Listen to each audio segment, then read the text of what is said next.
Thank you, Bill. I decided to tone down the lecture title a little bit from tendon ruptures to tendon tears, so when financial disclosure.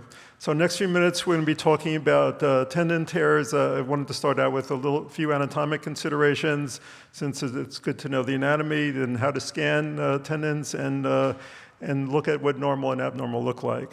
Okay, it's important to recognize that tendons are really a very densely packed hierarchy of collagen, starting from basic elements of collagen fibrils surrounded by ground substance.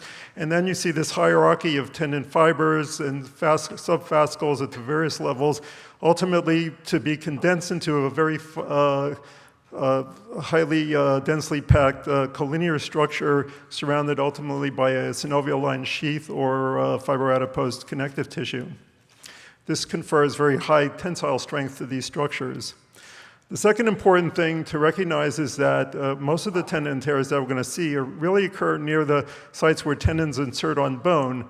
And tendons insert on bone through a fibrocartilaginous avascular zone going onto the bone surface. And typically, we see these tendons insert onto bone next to a very convex surface, usually consisting of bone or articular cartilage or soft tissue.